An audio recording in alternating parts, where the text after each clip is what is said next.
Hello students, I welcome you once again to this channel Prabhavi competition. अब मैं सबका स्वागत करता हूँ दोस्तों, और आशा और उम्मीद करता हूँ कि आप सभी बहुत अच्छे होंगे। तैयारी भी बहुत जम के चल रही होगी दोस्तों। जो हमारा ये अरिहंत का जो सब्जेक्टिव जीके है, अरिहंत की जो जीके है सब्जेक्टिव वाली, उसकी ये सीरीज़ चल रही है जिसमें हमने ऑलरेडी हिस्ट्री सब कुछ कवर कर रखा है। हिस्ट्री में ancient, medieval, modern, world history सब कुछ कवर कर रखा है। अब हम ज्योग्राफी कवर कर रहे हैं। ज्योग्राफी में भी कुछ पार्ट्स हमने ऑलरेडी कवर कर रखे हैं वर्ल्ड ज्योग्राफी के। आज जो है, आज structure of earth and earth की इंटीरियर, स्ट्रक्चर ऑफ अर्थ की इंटीरियर जो है उसको पढ़ेंगे बहुत ही अच्छे तरीके से एक्सप्लेनेशन के साथ। तो चैनल पे नए हैं और ऐसे ही कंटेंट लगातार देखते रहना चाहते हैं तो ज़रूर इस चैनल को सब्सक्राइब कीजिए, बेल आइकन को भी प्रेस कीजिए, बहुत इंपॉर्टेंट है ताकि हमारे लेटेस्ट वीडियोज़ का नोटिफिकेशन आपको मिलता रहे। दोस्तों, इसकी मास्टर वीडियो मैं बहुत जल्दी लेके आने वाला हूँ। वर्ल्ड हिस्ट्री की, वर्ल्ड ज्योग्राफी की लेके आने वाला हूँ। वर्ल्ड हिस्ट्री वगैरह की तो सबकी मास्टर वीडियो अवेलेबल है ही, आर्ट एंड कल्चर की भी है। तो इसकी मास्टर वीडियो मैं लेके आने वाला हूँ, बहुत जल्दी लेके आने वाला हूँ। और इसके बाद इंडियन ज्योग्राफी की भी मास्टर वीडियो लेके आ जाऊँगा। तो चलिए स्टार्ट करते हैं। स्ट्रक्चर ऑफ अर्थ इंटीरियर की बात करें तो अर्थ को 3 भागों में बांटा गया है। मतलब कि अर्थ जो है, ऐसे देखोगे तो इसको 3 भागों में बांटा गया है। कैसे? सबसे ऊपरी जो लेयर है, सबसे ऊपरी जो लेयर है अर्थ का, अर्थ को स्फेयर में समझो, यहाँ पे सर्कल मत समझना, स्फेयर में समझना। सबसे ऊपरी जो लेयर है उसे क्रस्ट कहते हैं। फिर उसके नीचे आता है मेंटल, फिर आता है सबसे नीचे जो सेंटर में आता है बिल्कुल। अगर अर्थ में आप ऐसे जाते हो, जैसे कि ये अर्थ है, ठीक है, सपोज ये अर्थ है, और ऐसे आप अर्थ में सबसे पहले लेयर में घुसते हो तो आपको यहाँ तक मिलेगा क्रस्ट, जो कि लगभग 200 किलोमीटर गहरा होता है। ठीक है, 8 से 40 किलोमीटर कहते हैं, वैसे तो कई बार ये बहुत नीचे तक जाता है। ठीक है, उसके बाद आता है फिर मेंटल, मेंटल आता है, फिर सबसे सेंटर में जो आता है वो कोर आता है। तो 3 भागों में ये बटा हुआ है, 3 हिस्सों में, 3 पार्ट में ये बटा हुआ है। आउटर लेयर जो होता है वो क्रस्ट कहते हैं, जैसा कि मैंने बताया। एंड क्रस्ट जो होता है, it is the outer most and thinnest layer होता है अर्थ का। थीनेस्ट लेयर इसलिए कहते हैं क्योंकि कई बार ओशियन पे ये 5 से 8 किलोमीटर के आसपास ही होता है, और जो टेरेस्टेरियल रीजन होता है वहाँ पे ये 40 किलोमीटर के आसपास होता है। This layer has the least density, density भी बहुत कम होती है। एंड थिकनेस जो होता है इसका वेरी करता है 8 से 40 किलोमीटर। ओशियन के ऊपर जो होता है, ओशियानिक क्रस्ट जो होता है कम होता है थिकनेस में, जबकि जो कॉन्टिनेंटल क्रस्ट होता है वो ज़्यादा होता है थिकनेस में। सो थिकनेस इसकी बढ़ती घटती रहती है एज डिपेंडिंग अपॉन द कहाँ आप खड़े हो, आप ओशियन में खड़े हो या फिर आप देख रहे हो कॉन्टिनेंटल क्रस्ट के बारे में। तो देख सकते हैं कि ये जो थिकनेस होता है क्रस्ट का ज़्यादा होता है कॉन्टिनेंट्स में। ठीक है, यानी कि जो टेरेस्टेरियल एरिया होता है, कॉन्टिनेंट्स होते हैं, वहाँ पे थिकनेस ज़्यादा होता है, और लेशर होता है ओशियंस पे। ओशियंस पे इसकी जो है थिकनेस जो है लेसर होती है, वाइल डेंसिटी जो होती है इसकी कॉन्टिनेंटल क्रस्ट की लोअर होती है देन ओशियानिक क्रस्ट। ठीक है, डेंसिटी जो होती है कॉन्टिनेंटल क्रस्ट पे ज़्यादा कम होती है as compare to that of oceanic crust. जो अपर लेयर होता है क्रस्ट का वो रिच होता है लाइटर मिनरल से, लाइक उसमें सिलिका और एल्युमिनियम होते हैं। ठीक है, जो अपर लेयर होता है, बिल्कुल जो धरती वाला अपर लेयर है, वो रिच होता है लाइटर मटेरियल जैसे कि सिलिका और एल्युमिनियम जैसी चीज़ों से ये रिच होता है। हेंस दिस लेयर, इस लेयर को हम लोग सियाल बोलते हैं। सिलिका और एल्युमिनियम का शॉर्ट फॉर्म सियाल बोलते हैं। ठीक है, सियाल बोलते हैं। एंड द एवरेज डेंसिटी जो होती है यहाँ पे 2.7 ग्राम पर सेंटीमीटर क्यूबिक होती है, पर क्यूबिक सेंटीमीटर होती है। 2.7 ग्राम पर क्यूबिक सेंटीमीटर होती है डेंसिटी यहाँ पे। Due to the presence of minerals like silica और मैग्नीशियम के वजह के जो लोअर पार्ट जो क्रस्ट है वहाँ पे सिलिका और मैग्नीशियम ज़्यादा होता है, अपर पार्ट में सियाल होता है यानी कि सिलिका और एल्युमिनियम। तो लोअर पार्ट को हम लोग सीमा कहते हैं, यानी कि सिलिका और मैग्नीशियम। समझ गए ना? क्रस्ट में 2 पार्ट में बांट दिया हमने। अपर पार्ट जो है ये वाला पार्ट, इसमें जो है सिलिका और एल्युमिनियम होता है तो सियाल बोल दिया, और इस वाले पार्ट को जो थोड़ा लोअर वाला पार्ट है इसमें हम लोग सिलिका और मैग्नीशियम देखते हैं तो इसको सीमा बोल दिया। ठीक है, मिडिल लेयर जो होता है अर्थ का वो मेंटल होता है। मिडिल लेयर जो होता है वो मेंटल होता है अर्थ का, and it is the intermediate layer होता है क्रस्ट और कोर के बीच में आता है। ठीक है, इंटरमीडिएट लेयर होता है ये अर्थ का। And in terms of both its location and density के टर्म पे भी, ठीक है। डेंसिटी भी यहाँ पे मीडियम लेवल की होती है, इंटरमीडिएट लेवल की होती है, और यहाँ पे जो होता है ये लेयर में भी मिडिल में ही आता है। It is about 2900 kilometre thick होता है, काफ़ी थिक होता है ये। कंपोज्ड होता है ये minerals in semi solid state, जिसे हम मैग्मा कहते हैं। इसमें जो है हॉट मोल्टेन मैग्मा होता है, सेमी सॉलिड स्टेट में ये रहता है, ठीक है। मैग्मा कुछ नहीं, गर्म लावा होता है, ठीक है। चट्टान पिघल के वहाँ पे जो है तैरते रहते हैं, उसे हम मैग्मा कहते हैं। तो सेमी जो है सॉलिड स्टेट में ये होता है। It is divided further into 2 layers, 2 भागों में इसको भी बांटा गया, अपर मेंटल और लोअर मेंटल। मेंटल को 2 भागों में बांटा गया, अपर मेंटल और लोअर मेंटल में बांटा गया है। जो अपर मेंटल होता है उसे स्थेनोस्फीयर कहते हैं। ये वीक होता है, काफ़ी वीक होता है, और जितनी भी वोल्केनिक एक्टिविटी वगैरह होती है इसी जो है रीजन में होती है। मतलब यहाँ से मेन एनर्जी जो है रिलीज होता है स्थेनोस्फीयर की वजह से, which is about 250 kilometre thick, ठीक है। तो ये 250 किलोमीटर का थिकनेस का ये लेयर होता है, जिसे स्थेनोस्फीयर कहते हैं। वीक होता है। एवरेज डेंसिटी जो होती है इस लेयर की, टोटल ये मेंटल की, तो यहाँ पे जो होता है 5.68 ग्राम पर क्यूबिक सेंटीमीटर यहाँ पे एवरेज डेंसिटी होता है। फिर आता है आखिरी लेयर हमारा इनर लेयर, जिसे हम कहते हैं कोर। कोर कहते हैं, कोर में काफ़ी ज़्यादा तापमान होता है, बहुत ज़्यादा हॉटनेस होता है यहाँ पे। तो ये जो होता है core, core is the inner most layer of the अर्थ। सबसे जो है सेंटर से इनर मोस्ट जो है ये होता है। मैंने बताया था कि सबसे, अगर अर्थ को ऐसे देखोगे यहाँ से घुस रहे हो, तो सबसे ऊपर जो है 8 से 40 किलोमीटर आपको क्रस्ट मिलेगा, फिर मेंटल मिलेगा 2900 किलोमीटर तक, और फिर यहाँ से लगभग 3500 किलोमीटर तक यहाँ पे सेंटर तक जाओगे तो आपको ये वाला पूरा जो पोर्शन है ये कहलाएगा कोर। तो कोर जो है इनर मोस्ट लेयर होता है अर्थ का, एंड ये ऑक्यूपाई करता है सेंटर को। It is about 3500 kilometre in radius. And core जो होता है, core is further divided into 2 layers. Outer core होता है और इनर कोर होता है। कोर में भी 2 पार्ट है, ठीक है, जैसा कि हमने मेंटल में देखा था। मेंटल में भी 2 पार्ट है, आउटर मेंटल और इनर मेंटल, ठीक है। तो अपर मेंटल और लोअर मेंटल था, यहाँ पे आउटर कोर है और इनर कोर है। So outer core of the core is believe to have the properties of liquid, and outer core में लिक्विड होता है मेनली, और इनर पार्ट में जो होता है वो सॉलिड या फिर क्रिस्टलाइन फॉर्म में होता है, ठीक है। इनर मोस्ट जो लेयर होता है वो 1255 किलोमीटर के रेडियस में होता है। आप समझो इसको, जैसे आप ऐसे देखोगे तो सबसे आउटर मोस्ट लेयर अर्थ का क्या है, ये क्रस्ट है, फिर आता है ये वाला मेंटल, और फिर आता है ये कोर। कोर में भी जो है 2 भागों में बटा है। आउटर मोस्ट जो लेयर है ये आउटर कोर है, और इनर कोर की जो ये रेडियस है इनर कोर की, ये वाली रेडियस है 1255 किलोमीटर, ठीक है। मे बी कॉल्ड सॉलिड या फिर क्रिस्टलाइन होता है। और लेकिन जो आउटर कोर होता है वो हमेशा याद रखिएगा लिक्विड होता है, वो हमेशा याद रखिएगा लिक्विड होता है। This layer is also known as NIFE, क्योंकि यहाँ पे निकल और आयरन काफ़ी ज़्यादा पाए जाते हैं, ठीक है। कोर में निकल और आयरन ज़्यादा पाए जाते हैं, तो इसलिए नाइफ कहा जाता है। Because this layer contain large concentration of iron and निकल, इसीलिए इसको नाइफ भी कहा जाता है। टेम्परेचर की बात करें तो टेम्परेचर जो है कोर का काफ़ी ज़्यादा होता है। 2200 सेंटीमीटर से सेल्सियस से लेकर 2750 सेल्सियस तक हो सकता है, जो कि काफ़ी ज़्यादा है, ठीक है। तो यहाँ पे जो है आप देख सकते हैं पूरा बताया गया है कि टेम्परेचर काफ़ी ज़्यादा होता है। Density of this part of earth is 13.6, ज़्यादा डेंस होता है। ऊपर वाला पोर्शन सबसे कम डेंस और कोर सबसे ज़्यादा डेंस होता है। डेंसिटी यहाँ पे 13.6 ग्राम पर क्यूबिक सेंटीमीटर होती है, and is many times greater than the average density of earth, जो कि 5.53 ग्राम पर सेंटीमीटर क्यूबिक होता है। एवरेज डेंसिटी कई बार सवाल पूछ लेता है आपके एग्जाम में, तो इसको याद रखेंगे, ये फैक्ट है कि अर्थ की जो एवरेज डेंसिटी होती है वो 5.53 ग्राम पर क्यूबिक सेंटीमीटर होती है। और ओवरऑल देखें तो सबसे ऊपरी जो परत है क्रस्ट, वो सबसे कम डेंस होता है, फिर मिडिल वाला उससे ज़्यादा डेंस होता है, और सबसे ज़्यादा डेंस होता है कोर, जिसकी डेंसिटी 13.6 ग्राम पर सेंटीमीटर क्यूबिक देखी गई है।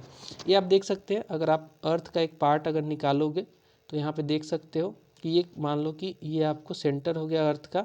सबसे अपर मोस्ट पार्ट है जो है, इसमें सियाल होता है, सिलिका और एल्यूमिनियम, ठीक है। फिर आता है, और इस डिसकंटिन्यूटी की, इस लाइन को बोलते हैं कोर्नाड डिसकंटिन्यूटी। अपर क्रस्ट और लोअर क्रस्ट के बीच में एक डिसकंटिन्यूटी आती है, जिसे नाम दिया गया है कोनराड डिसकंटिन्यूटी। फिर आता है स्थेनोस्फीयर। अब ये जो यहाँ पे देखेंगे आप, जो ये वाली लाइन जो है, ये वाली लाइन जो है इसे मोहोरोबिक डिसकंटिन्यूटी बोलती हैं, जो कि स्टेनोस्फीयर और लोअर क्रस्ट के बीच की होती है, ठीक है। इसे मोहोरोबिक डिसकंटिन्यूटी बोलते हैं। तो देखिए, देख सकते हैं कि 250 किलोमीटर तक के बीच में, 40 से 250 किलोमीटर के बीच में स्टेनोस्फीयर होता है, जो कि वीक जोन होता है। यहाँ पे बहुत सारी जो है मैग्मा ऊपर निकल के बाहर वोल्केनिक एक्टिविटी करना चाहते हैं। फिर आता है 700 किलोमीटर, फिर आता है 2900 किलोमीटर। ये 700 किलोमीटर जो है, ये यहाँ से यहाँ तक जो होता है, ये वाला जो पोर्शन है ये अपर मेंटल होता है, और यहाँ से 700 से 2900 के बीच के पोर्शन को बोलते हैं लोअर मेंटल। और इस डिसकंटिन्यूटी को, इस लाइन को बोलते हैं, जो 700 किलोमीटर पे आता है, उसको बोलते हैं रेपेटी डिसकंटिन्यूटी। और फिर 2900 किलोमीटर के बीच में एक कंटिन्यूटी आती है, डिसकंटिन्यूटी, जिसे बोलते हैं गुटेनबर्ग डिसकंटिन्यूटी। और फिर आती है आखिरी 51 से 50 किलोमीटर पे, जिसे हम लेहमन डिसकंटिन्यूटी कहते हैं। इन डिसकंटिन्यूटीज़ में सबसे ज़्यादा इंपॉर्टेंट ये दो हैं। मोहोरिविक डिसकंटिन्यूटी तो बार बार पूछा जाता है, जो कि स्टेनोस्फीयर और क्रस्ट के बीच में होता है, तो ये याद रखेंगे, थोड़ा इंपॉर्टेंट है, ठीक है। हम जानते हैं कि अर्थ का जो रेडियस है वो 6371 किलोमीटर है। अगला टॉपिक देखिए, अर्थ्स मैग्नेटिक फील्ड। अर्थ का मैग्नेटिक फील्ड के बारे में बात करेंगे। So magnetic fields are produced by motion of electrical charges. Magnetic field कब प्रोड्यूस होते हैं? जब मोशन होता है इलेक्ट्रिकल चार्जेस का। तो देखो, या तो मैग्नेट से मैग्नेटिक फील्ड क्रिएट हो सकता है, या फिर जब चार्जेस का मोशन हो, इलेक्ट्रिक चार्जेस का। दो केसेस में आपको जो है कहीं ना कहीं आपको मैग्नेटिक फील्ड क्रिएट होता है। तो ओरिजिन जो अर्थ का है, मैग्नेटिक फील्ड की बात करें in terms of magnetic field के ओरिजिन की अर्थ के टर्म्स में, तो is thought to be associated with the electrical currents, जो कि प्रोड्यूस होती हैं by the coupling of effective convective effect. जो कन्वेक्टिव करंट बहता है, जो मैग्मा जो फ्लो करता है, कन्वेक्टिव करंट जो इनसाइड ऑफ द अर्थ होता है, and rotation in spinning liquid metallic outer core of iron and निकल, इसके वजह से कहीं ना कहीं इलेक्ट्रिकल एक फील्ड बनता है, इलेक्ट्रिकल चार्जेस मूव होते हैं, और उस वजह से अर्थ में एक मैग्नेटिक फील्ड क्रिएट हो जाता है। This mechanism is termed as the dynamo effect. ये डायनेमो इफेक्ट की वजह से जो है कहीं ना कहीं मैग्नेटिक फील्ड जो है क्रिएट होता है अर्थ में। अब हम बात करेंगे कि अर्थ का जो क्रस्ट है, मतलब कि ऊपरी लेयर, सबसे आउटर मोस्ट लेयर जो होता है, उसका कॉम्पोजिशन क्या है। कॉम्पोजिशन ऑफ अर्थ क्रस्ट की बात करेंगे तो ऑक्सीजन सबसे ज़्यादा है क्रस्ट में। ऑक्सीजन सबसे ज़्यादा है क्रस्ट में, जो कि 46% है। ऑक्सीजन सबसे ज़्यादा है क्रस्ट में, जो कि 46% है। कॉम्पोजिशन की बात करें अर्थ के क्रस्ट की, तो सबसे ज़्यादा जो कॉम्पोजिशन है वो ऑक्सीजन का है, 46%। सिलिकॉन 28% के साथ दूसरे नंबर पे है। एल्युमिनियम 8% के साथ तीसरे नंबर पे है। फिर आयरन आता है 6%, ठीक है। Composition of crust of earth की बात करें तो ऑक्सीजन सबसे ज़्यादा है 46%, फिर सिलिकॉन है 28%, फिर एल्युमिनियम है 8%, और फिर उसके बाद आयरन है 6%। कैल्शियम की बात करें तो 3.6% है। सोडियम जो है 2.8% है। पोटेशियम जो है 2.6% है। मैग्नीशियम जो है 1.5% है। इतना जो है अर्थ का कॉम्पोजिशन है। कॉम्पोजिशन ऑफ अर्थ क्रस्ट की बात करें तो ये जो है कॉम्पोजिशन है अर्थ के क्रस्ट का। अब हम बात करेंगे कॉन्टिनेंटल ड्रिफ्ट थियरी की। कॉन्टिनेंटल ड्रिफ्ट थियरी की बात करेंगे। क्या है कॉन्टिनेंट ड्रिफ्ट हो रहे हैं, ये थियरी दिया था अल्फ्रेड वेगनर, जो कि एक जर्मन जियोलॉजिस्ट थे। This theory is given by sir Alfred Wegener, जो 1915 में इन्होंने दी थी। इन्होंने बताया था कि जिग शॉ पैटर्न क्रिएट होता है। जिग शॉ पैटर्न क्रिएट होता है। इन्होंने बोला था कि सारे लैंड मास, सारे कॉन्टिनेंट एक समय एक ही जगह थे, जिन्हें पैंजिया कहा जाता है। पैंजिया कहा जाता है। ये कहते थे कि जो अभी आप देखोगे ना कि जो, जैसे कि मान लो यहाँ पे आपको साउथ अमेरिका है, ठीक है, ऐसा कुछ शेप का साउथ अमेरिका है, यहाँ पे है आपको अफ्रीका, तो इस तरीके से जो ये मैच खाता है जिगसॉ, मतलब ये यहाँ पे ले आओगे तो बिल्कुल चिपक जाएगा। तो ये जिगसॉ पैटर्न की बात करी थी कि भाई कॉन्टिनेंटल ड्रिफ्ट हुआ है। कॉन्टिनेंट एक समय 200-250 मिलियन ईयर्स अगो एक ही साथ हुआ करते थे। तो ये 1915 में इन्होंने थियरी दी थी to explain the origin and evolution of the continents and oceans की बात करी थी इन्होंने। According to this theory about 250 million years ago there was only one huge continental land mass, जिसे बोला गया था कि ये पैंजिया इसका नाम हुआ करता था। पैंजिया इसका नाम हुआ करता था, मीन्स ऑल अर्थ। पैंजिया का मतलब होता है all earth, and it was surrounded by one huge mass of water body, जिसे कहा गया पैंथालासा, जिसे वाटर बॉडी को कहा गया पैंथालासा। ठीक है, पैंथालासा कहा गया। तो ऑल अर्थ और उसके surrounded by huge land mass को, ह्यूज मास को वाटर बॉडी में कहा गया पैंथालासा। ठीक है, so the present shape of continents and oceans is due to the breakup of Pangaea. ठीक है, प्रेजेंट शेप जो है कॉन्टिनेंट्स का और ओशियन का, ये क्यों हुआ? क्योंकि ब्रेकअप हुआ पैंजिया का, पैंजिया का ब्रेकअप हुआ और उससे ड्रिफ्ट होते होते जो है लैंड मास इधर उधर गए और जो है क्रिएट हुआ। ठीक है, क्रिएट हुआ कॉन्टिनेंटल ड्रिफ्ट थ्योरी के थ्रू। सो नॉर्दर्न ड्रिफ्ट जो हुआ कट किया पैंजिया को from east to west, creating Laurasia, Laurasia create हुआ। ठीक है, पैंजिया को नॉर्दर्न ड्रिफ्ट की वजह से जो है लॉरेशिया मतलब कि ऊपर वाला जो पार्ट है ईस्ट टू वेस्ट कट किया, और ये ह्यूज जो लैंड मास था इससे ये वाला पोर्शन कट के ऊपर चला गया, जिसे लॉरेशिया बोला गया इन द नॉर्थ। एंड जो नीचे वाला पार्ट था, नीचे वाला पार्ट ये गोंडवाना लैंड बोला गया, ये नीचे कट के नीचे आया, इसे साउथ में मूव हुआ, ये गोंडवाना लैंड कहा गया। ठीक है, पैंजिया जो है ऐसे एक लैंड मास था, इसको कट किया नॉर्दर्न ड्रिफ्ट की वजह से, ये कट हुआ east to west, east to west इस तरीके से कट हुआ, जिसमें ऊपरी पोर्शन बन गया लॉरेशिया और ऊपर मूव कर गया, निचली पोर्शन जो था गोंडवाना लैंड। तो भारत जो बोलते हैं कि गोंडवाना लैंड का पार्ट हुआ करता था। ए सैलो सी, इन दोनों के कटने के वजह से ये ऊपर गए नीचे गया, तो बीच में एक सी क्रिएट हुआ जिसे हम कहते हैं टेथिस सागर। टेथिस जो है सी क्रिएट हुआ situated between Laurasia and Gondwana land. ये थियरी थी, सब कुछ ये बात कह रहे हैं, कौन कह रहे हैं? ये बात कही थी अल्फ्रेड वेगनर साहब ने। इसको सपोर्ट करने के लिए बहुत सारा प्रूफ दिया था इन्होंने, जैसे डिपॉजिट्स।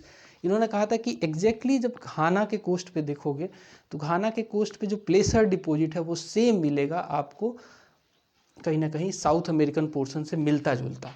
ठीक है, तो ये जो है कहीं ना कहीं बात कही थी कि प्लेसर डिपॉजिट भी प्रूफ करता है कि कहीं ना कहीं कॉन्टिनेंटल ड्रिफ्ट हुआ है। अब बात करेंगे प्लेट टेक्टोनिक थियरी की। इस थियरी में ऐसा बोला गया कि अर्थ के ऊपरी पोर्शन को, क्रस्ट को आप कह सकते हो कि प्लेट्स पे बटे हुए हैं। एक प्लेट लो और उसको तोड़ दो, मान लो एक प्लेट है, इसको धरती पे गिरा दो, कि चिकनी मिट्टी का प्लेट है, धरती पे गिरा दो, जो टूटा हुआ पोर्शन होगा कुछ इस तरीके से बनेगा, जो भी जैसे टूटा हुआ। तो इस तरीके से जो है ये प्लेट्स जो है ये मेजर प्लेट्स माइनर प्लेट्स में टूट गई। ठीक है, और ये जो है प्लेट्स बोला जाता है कि क्रस्ट जो है इन्हीं प्लेट्स पे टिका हुआ है और ये मूव करता रहता है। क्रस्ट जो है यानी कि ओशियन और लैंड मास सभी जो है प्लेट्स पे ही टिके हुए हैं और ये प्लेट्स जो है मूव करते रहते हैं ड्यू टू इनर जो एनर्जी जनरेट होती है, मूवमेंट ऑफ जो मैग्मा होता है अर्थ के अंदर, जो मैग्मा मूव करता है उसकी वजह से ये भी मूव करते हैं। तो ये प्लेट टेक्टोनिक थियरी बहुत इंपॉर्टेंट हो जाती है। ये अल्फ्रेड वेगनर साहब की थियरी से भी ज़्यादा अच्छी मानी गई क्योंकि इसमें साइंटिफिक प्रूफ दिए गए। So plate tectonic theory is the scientific theory that describe the large scale motions of earth lithosphere. ठीक है, प्लेट टेक्टोनिक थियरी जो है it is scientific theory that describe the large scale motion of earth lithosphere. Lithosphere मतलब crust plus जो थोड़ा सा ऊपरी part चट्टानों वाला है, लिथोस्फीयर मतलब धरती। ठीक है, ऊपरी part.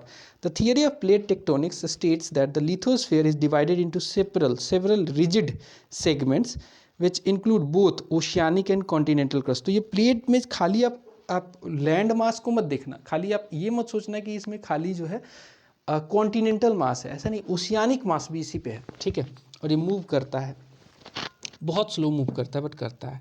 These segments are called plates and they are moving on the स्टेनोस्फीयर। स्टेनोस्फीयर मैंने बताया था कि मेंटल का ऊपरी पोर्शन 250 किलोमीटर, अगर धरती से नीचे जाओगे तो 250 से लेकर 70 किलोमीटर तक आपको देखने को मिलेगा स्टेनोस्फीयर, जो कि एक वीक जोन है जहाँ पे हॉट मोल्टेन मैग्मा जो है एनर्जी क्रिएट करता है, मूव करता रहता है। इसकी वजह से स्टेनोस्फीयर मूव होता है और साथ में अपने आप साथ साथ प्लेट को मूव करता है, which is not a liquid. ठीक है, बट ए सेमी सॉलिड होता है, उतना लिक्विड भी नहीं है बट सेमी सॉलिड है, which flow under the stress. There are total 7 major plates हैं। प्लेट्स जो है मेजर प्लेट्स 7 हैं और कुछ जो है 15 माइनर प्लेट्स हैं, स्मॉल प्लेट्स हैं, consist of whole earth lithosphere. तो अर्थ का जो होल पूरा पृथ्वी जो है लिथोस्फीयर वो टिका हुआ है किस पे? 7 मेजर प्लेट्स पे और 15 स्मॉल या फिर माइनर प्लेट्स भी कहते हैं सो जो 7 मेजर प्लेट्स हैं उसमें नंबर 1 पे आता है नॉर्थ अमेरिकन प्लेट, जिसमें पूरा नॉर्थ अमेरिका, कनाडा, यूएसए वगैरह टिका हुआ है। फिर आता है साउथ अमेरिकन प्लेट, जो साउथ अमेरिका जो कंट्रियां हैं, पैराग्वे, इसके अलावा जो आपका ब्राज़ील है, बाकी जो कंट्री हैं वहाँ पे जो 16-17 कंट्री हैं वो सब टिकी हुई हैं साउथ अमेरिकन कंट्री है, साउथ अमेरिकन प्लेट पे। फिर एक प्लेट दूसरे नंबर का ये हो गया। तीसरे नंबर का प्लेट है अफ्रीकन प्लेट। अफ्रीकन प्लेट पे पूरा जो अफ्रीकन कॉन्टिनेंट है वो टिका हुआ है। यूरेशिया प्लेट में यूरोप और एशिया के कुछ प्लेट जो है टिके हुए हैं। ये चौथे नंबर का प्लेट है। पाँचवें नंबर का प्लेट पूरा ओशियानिक प्लेट है, जो कि पैसिफिक प्लेट कहते हैं। और छठे नंबर का जो प्लेट है वो अंटार्कटिक प्लेट कहते हैं। जो अंटार्कटिक रीजन है, जो मतलब ये वाला रीजन, नीचे वाला ये वाला रीजन अंटार्कटिक रीजन है, ये पूरा इस प्लेट पे टिका हुआ है।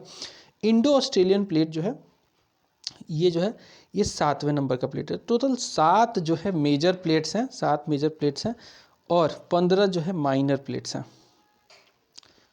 या फिर स्मॉल प्लेट्स जिसे कहते हैं। So depending upon the type of movement plates की मार्जिन जो है 3 तरीके से क्रिएट होती है। अब समझिएगा, ये तीनों पॉइंट को समझिएगा, बहुत इंपॉर्टेंट है। प्लेट्स जो है मूव करते रहते हैं, तो 2 प्लेट जब मूव करेंगे तो किस तरीके से मूव करेंगे, किस तरीके की जो प्लेट्स की बाउंड्री क्रिएट होगी उसके बारे में बताया जा रहा है। तो एक होता है डाइवर्जेंट प्लेट। जब मान लो एक ये प्लेट है और ये प्लेट है, एक दूसरे से जब दूर भागे, ये इधर भाग रहा है, ये इधर भाग रहा है, तो बीच का जो बाउंड्री क्रिएट होगा इसे हम बोलेंगे डाइवर्जेंट प्लेट। ये इधर भाग रहा है, ये इधर अपोजिट डायरेक्शन में भाग रहे हैं, इसे हम कहेंगे डाइवर्जेंट प्लेट, जिसे कंस्ट्रक्टिव मार्जिन भी कहा जाता है। ठीक है, डाइवर्जेंट प्लेट में एक होता है जब दो प्लेट एक दूसरे की तरफ बढ़ रहे हैं, कन्वर्ज हो रहे हैं, एक दूसरे की तरफ बढ़ रहे हैं, तो ये जो बाउंड्री क्रिएट होती है, ये बाउंड्री को कहते हैं डिस्ट्रक्टिव मार्जिन या फिर कन्वर्जेंट प्लेट कहते हैं। ठीक है, कन्वर्जेंट, 2 प्लेट जो है एक दूसरे की तरफ बढ़ रहे हैं। और कई बार ये इसमें क्या होता है कि एक प्लेट दूसरे प्लेट के इनसाइड जाता है और यहाँ पे माउंटेन टाइप का स्ट्रक्चर क्रिएट हो जाता है। जैसे हमारा कि यंगफोल्ड माउंटेन है, हिमालय, ये जो इंडो ऑस्ट्रेलियन प्लेट जब यूरेशियन प्लेट में मर्ज हुआ, बर्मीज प्लेन में जब घुसा, तो जाके हमारा जो है हिमालय का क्रिएशन हुआ। ठीक है, मूवमेंट करने के बाद बताते हैं कि 200 मिलियन ईयर्स अगो जो इंडो ऑस्ट्रेलियन प्लेट से हमारा भारत जो है टूट के निकला वहाँ से और मूव करते करते आया, और जो ये बर्मीज प्लेट था उसके इनसाइड में टकराया और इसके अंदर घुसता चला गया, अभी भी घुस रहा है। तो अभी भी जो है कन्वर्जेंस यहाँ पे हो रहा है 2 प्लेट का। ठीक है, 2 प्लेट का कन्वर्जेंस हो रहा है और यहाँ पे जो है हमारी हिमालय बन गई थी, तो ये कन्वर्जेंस प्लेट हो गया। फिर आता है पैरेलल प्लेट। जब 2 प्लेट इस तरीके से 2 प्लेट जो है ऊपर नीचे, ये नीचे जा रहा है, ये ऊपर जा रहा है, या फिर ये नीचे जा रहा है, ये ऊपर जा रहा है, इस तरीके से को जब मूव करते हैं तो इस तरीके के प्लेट को कहते हैं हम लोग पैरेलल प्लेट्स। इसमें क्या होता है, कंजर्वेटिव मार्जिन्स या फिर ट्रांसफॉर्म बाउंड्री प्लेट ये बनता है। कंजर्वेटिव मार्जिन या फिर जिसे हम कहते हैं ट्रांसफॉर्म बाउंड्री प्लेट ये बनाता है। अब हम देखेंगे forces and processes affecting the earth's crust. ठीक है, forces and processes affecting the earth crust को देखेंगे। कौन कौन से जो फोर्स हैं या फिर जो प्रोसेसेस हैं वो अर्थ के क्रस्ट को अफेक्ट करते हैं। अर्थ के क्रस्ट को, यानी कि लिथोस ऊपरी पोर्शन जो है, धरती का ऊपरी पोर्शन, उसको कैसे चट्टान बनता है। कई बार कैसे देखते होंगे कि आप प्लेन बन जाता है वाटर की वजह से, जो नदियाँ बहती हैं तो प्लेन क्रिएट कर देती हैं। कई बार आप देखते हैं कि कई जगह पठार है, हिमालय है, तो वो कैसे बना है, वो प्रोसेसेस क्या हैं। एक्सोजेनिक और एक्सटर्नल जिसे कहते हैं, और इंडोजेनिक जिसे इंटरनल कहते हैं। 2 तरीके के फोर्सेस होते हैं जिसको हम जान लेते हैं। अब चलिए, तो अब हम बात करेंगे forces and processes affecting the earth crust. Earth crust को जो है कैसे, कौन से फोर्सेस जो है वो अफेक्ट करते हैं। इसमें देखिए, appearance of surface of the earth keeps changing. देखिए, कभी भी ऐसा आप मतलब शॉर्ट टर्म के लिए देखोगे 10 साल 15 साल के, तो आपको चेंज नहीं दिखेगा। लेकिन अगर आप ओवरऑल आप कुछ ज़्यादा सालों के लिए देखो, इवन मिलियंस ऑफ ईयर्स में आपको जाना पड़ेगा, तो आपको चेंजेस दिखेंगे।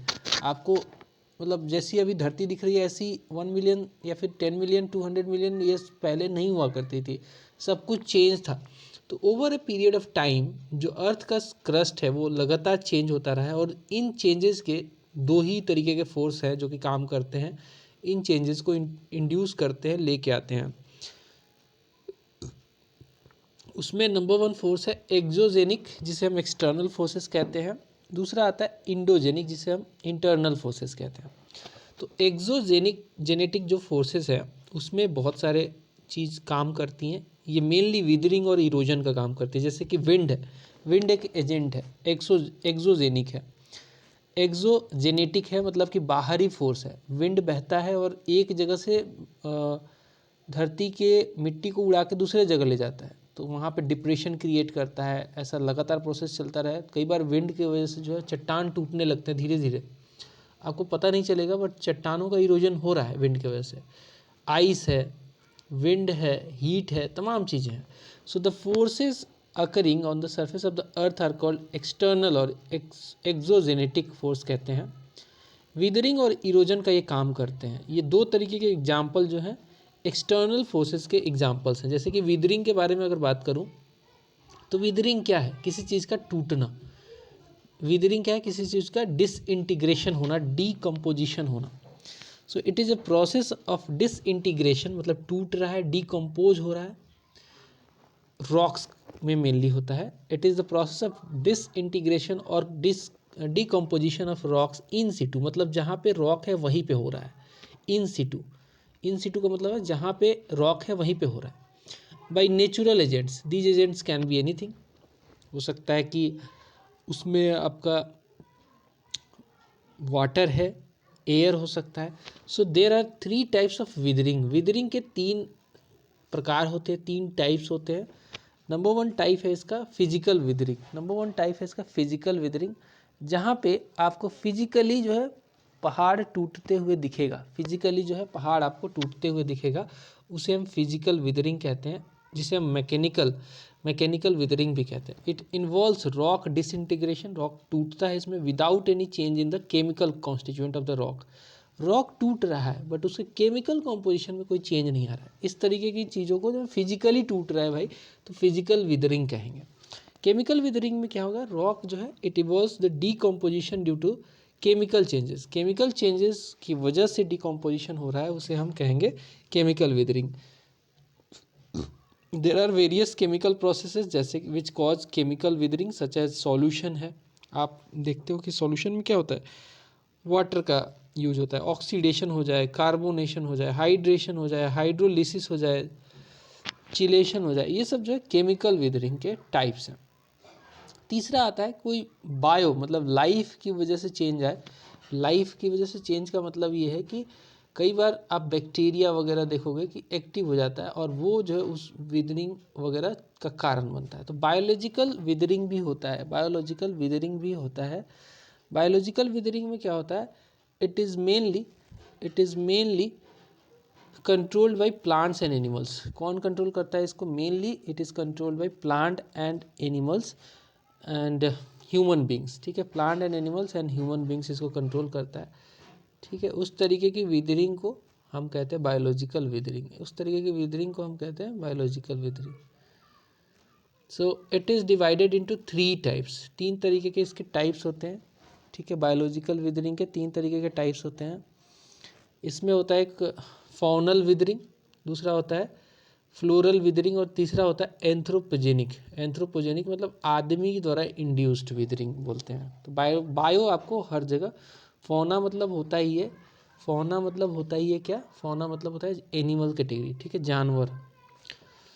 अब आता है इरोजन।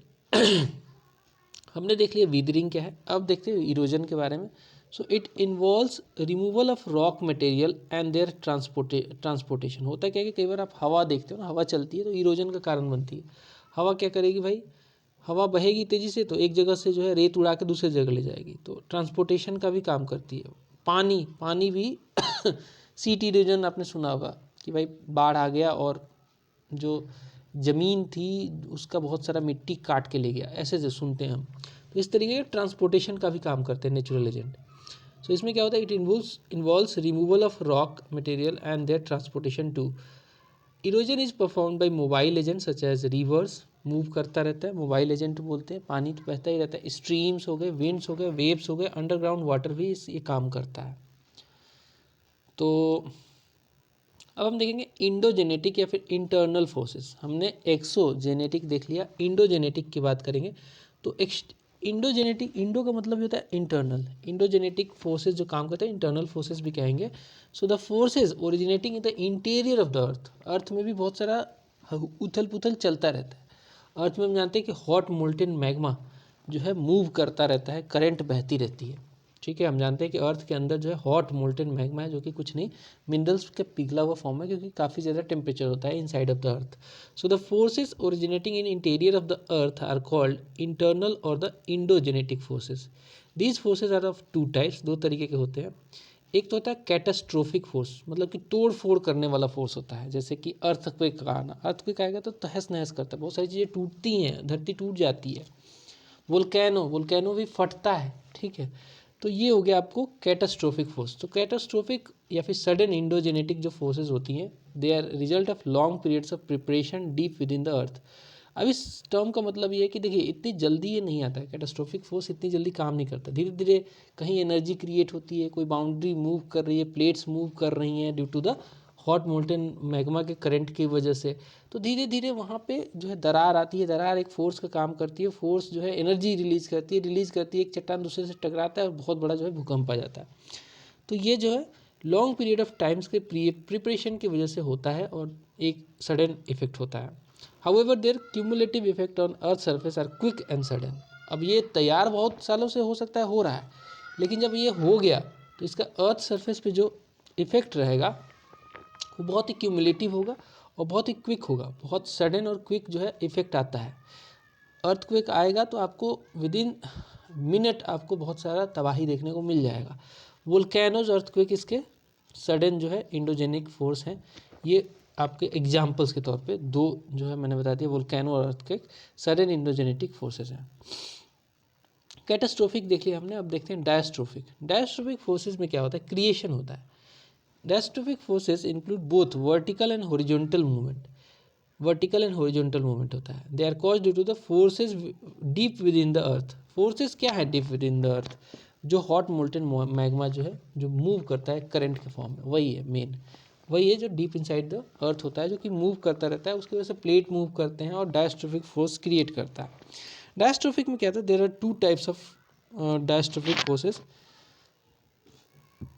डायस्ट्रोफिक फोर्सेस जो होते हैं दो तरीके के होते हैं, that is epeirogenetic force and orogenetic force.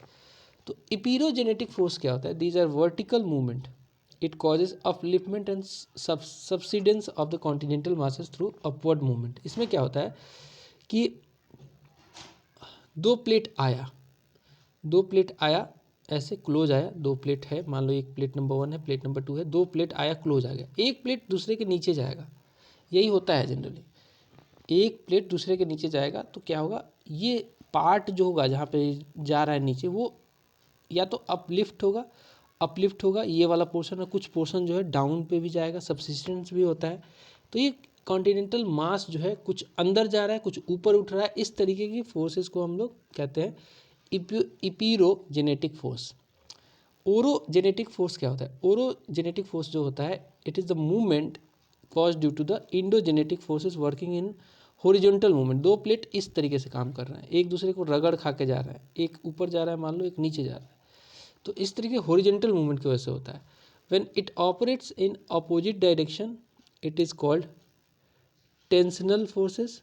और कई बार ऐसा होता है कि दोनों फोर्स करीब आ गए, एक ऊपर जा रहा है दूसरा भी ऊपर जा रहा है, and tensional force create faulting create करता है, क्रैकिंग फ्रैक्चर क्रिएट करता है। Tensional forces are also called divergent forces. The force when operates face to face is called compressional forces or convergent forces. Compressional forces create folding and warping.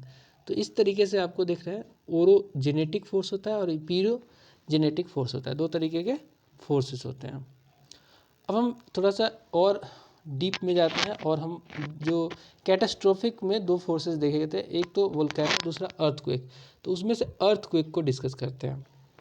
तो earthquake क्या है, earthquake is refers to the vibration of earth surface. क्या है earthquake, earthquake कुछ नहीं है, vibration है earth surface का, caused by catastrophic endogenetic forces. Earthquake क्यों आता है, कैटास्ट्रोफिक इंडोजेनेटिक फोर्सेस की वजह से आता है। जैसे कि मैंने कहा था कि लॉन्ग टर्म का प्रिपरेशन है, लेकिन जब होता है तो सडनली हो जाता है, एक जगह कहीं एनर्जी फॉल्ट क्रिएट हो रहा है, एनर्जी क्रिएट हो रहा है और वो अचानक से एनर्जी जो है ब्रस्ट हो गया, एनर्जी रिलीज किया, कंपन हुआ और वो एक प्लेट दूसरा प्लेट से हिल गया टकरा के, तो फिर क्या होता है, आपको अर्थक्वेक आ जाता है। सिस्मोलॉजी जो है is the special branch of geology that deals with the study of earthquake. ठीक है, सिस्मोलॉजी क्या है, it is the special branch of geology जो कि डील करता है with the study of earthquake. अब अगला देखते हैं, the magnitude of an earthquake. Magnitude of an earthquake usually express by the Richter scale, कि भाई कितनी जो है मैग्नीट्यूड से आया। रिक्टर स्केल क्या दिखाता है, मैग्नीट्यूड। वहीं पे एक और जो है स्केल है जिसे मर्केल स्केल कहते हैं, मर्केली, वो दिखाता है आपको इंटेंसिटी। तो किस मैग्नीट्यूड से आया, कितना वो हेवी था कह सकते हैं, वो पता चलता है हमें रिक्टर स्केल से, और कितना डिवास्टेटिंग था, कितना नुकसान पहुंचा वो हमें पता चलता है मर्केली स्केल से।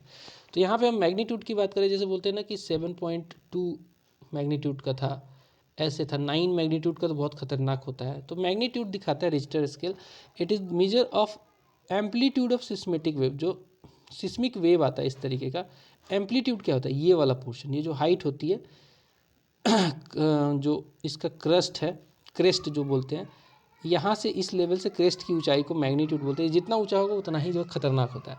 The magnitude of an earthquake is measure of the amount of energy released, an amount that can be estimated from the seismographic reading.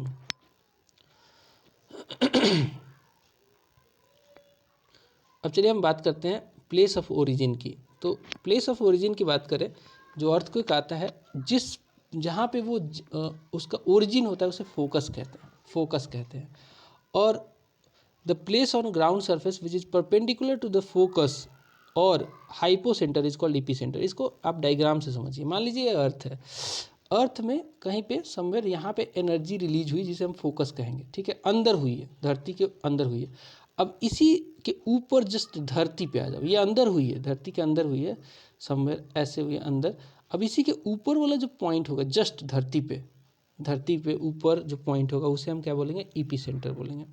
So the waves generated by earthquake are called seismic wave and they are classified into 3 types। ठीक है, wave जो generate होते हैं earthquake में वो seismic wave कहे जाते हैं और 3 तरीके से क्लासीफाई किए गए हैं। नंबर 1 है इसमें प्राइमरी वेव जिसे पी वेव भी कहते हैं। नंबर 2 है सेकेंडरी वेव जिसे एस वेव भी कहते हैं। नंबर 3 है सरफेस वेव या फिर लॉन्ग वेव जिसे हम एल वेव भी कहते हैं। तो ये तीनों अलग अलग है, तीनों को जानना बहुत ज़रूरी है। इनमें सबसे खतरनाक सरफेस वेव होता है। सरफेस वेव की वजह से जो धरती के ऊपर जो घर वर टूटते हैं, जो नुकसान होता है ना, वो सरफेस वेव की वजह से होता है। तो प्राइमरी वेव जो होता है, these are the waves of short wavelength का होता है एंड हाई फ्रिक्वेंसी का होता है। They are longitudinal wave and can travel through solid, liquid and gas, तीनों से ट्रेवल करता है। ठीक है, ये क्या है, लॉन्गिट्यूडनल वेव। लॉन्गिट्यूडनल वेव कैसा होता है, साउंड वेव एक लॉन्गिट्यूडनल वेव है और लॉन्गिट्यूडनल वेव की खासियत ये होती है कि इसको मीडियम चाहिए, बिना मीडियम के ये ट्रैवल नहीं कर सकता है। प्राइमरी वेव जो है ये एक लॉन्गिट्यूडनल वेव है और ट्रैवल करता है through solid, liquid and gas. वही अगर बात करें सेकेंडरी वेव की, तो सेकेंडरी वेव जो है these are the waves of short wavelength again and high frequency इसकी भी है। दे आर ट्रांसवर्स वेव, ये ओनली जो है सॉलिड के थ्रू जो है ट्रैवल करते हैं। ये ओनली जो है सॉलिड के थ्रू ट्रैवल करते हैं, ट्रांसवर्स वेव्स है और ओनली सॉलिड में, ये लिक्विड और गैसेस में ट्रैवल नहीं करते हैं। सेकेंडरी वेव की खासियत क्या है, ये ओनली जो है सॉलिड में ट्रैवल करता है। फिर आता है सरफेस वेव जो कि सबसे खतरनाक होता है। सरफेस वेव जो होता है they are long wave also, they are waves of long wavelength. ये लॉन्ग वेव लेंथ का उसमें दोनों में देखा था, प्राइमरी और सेकेंडरी में, कि दोनों शॉर्ट वेव लेंथ थे, बट सरफेस वेव्स जो होते हैं वो लॉन्ग वेव्स होते हैं। They are the waves of long wavelength and they travel through the earth crust. ये कैसे ट्रैवल करते हैं, अर्थ के क्रस्ट से ट्रैवल करते हैं। It causes most of the structural damage, जो धरती के ऊपर जो मेन डैमेज होता है वो यही करते हैं on the surface earth during the earthquake. अब हम बात करते हैं ट्रेडिशनल जोन्स ऑफ द जो अर्थक्वेक के ट्रेडिशनल जोन होते हैं उसको, मतलब कहाँ कहाँ पे सबसे ज़्यादा जो है अर्थक्वेक होते हैं।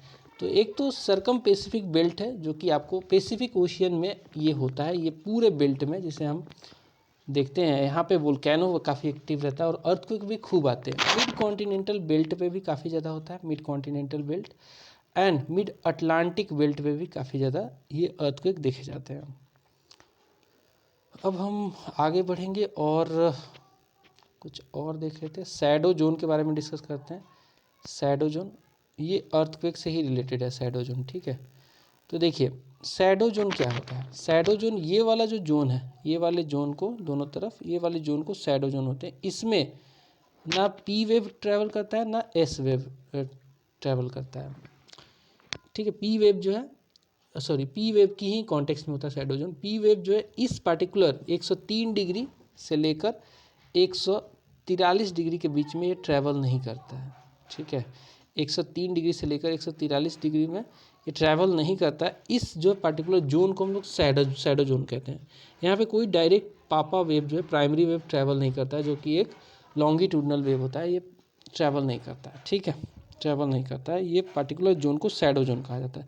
तो यहाँ पे अर्थक्वेक का जो असर नहीं होता है।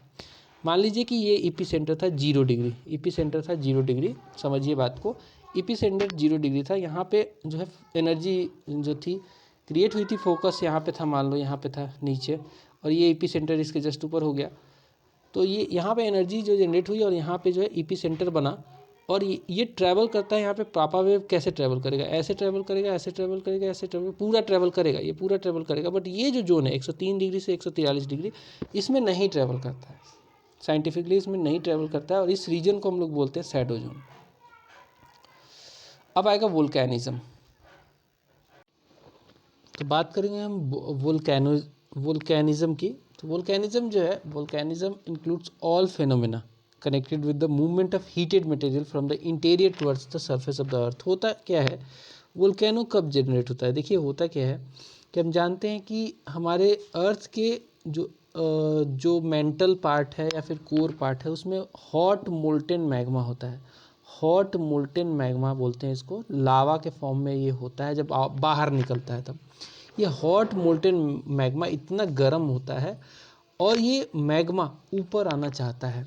ऊपर आना चाहता है तो जब ये लिथोस्फीयर के पास आता है तो ये कहीं ना कहीं दरारों के थ्रू ऊपर आने की कोशिश करता है, दरारों के थ्रू ऊपर आने की कोशिश करता है। इसका एक तमाम जो है लैकोलिथ, बाथोलिथ, ऐसे करके टर्मिनोलॉजी है पूरा। जब आप लावा का डिस्ट्रीब्यूशन, मैग्मा का डिस्ट्रीब्यूशन देखोगे तो एक सप्लाई पोजीशन होता है जहाँ पे पूरा वहाँ से वो मैग्मा ऊपर चढ़ने की कोशिश करता है। इस तरीके से जब ये बाहर आने की कोशिश करता है तो जो एक्टिव वोल्केनोज है, जो क्रेटर होता है, जो वोल्केनो का एक मुंह होता है जिसे हम क्रेटर कहते हैं, वहाँ से बाहर निकलने की कोशिश करता है। जब निकलता है तो फटता है तो बहुत तेज़ी से निकलता है। तो ये होता है क्या कि इंटीरियर से बाहर आने की कोशिश करता है हॉट मोल्टेन मैग्मा। जब बाहर आ जाता है तो इसी को हम वोल्केनो कहते हैं। So A volcano is a went और ओपनिंग, कुछ नहीं होता है। एक वोल्केनो क्या होता है, एक वेंट या ओपनिंग होता है, कुछ इस तरीके का शेप का ये होता है, और यहाँ से जो है वोल्केनो निकलता है। हॉट मोल्टेन मैग्मा जब ऊपर आता है, बाहर निकलता है, तो ढेर सारा आसेस और लावा जो है निकालता है।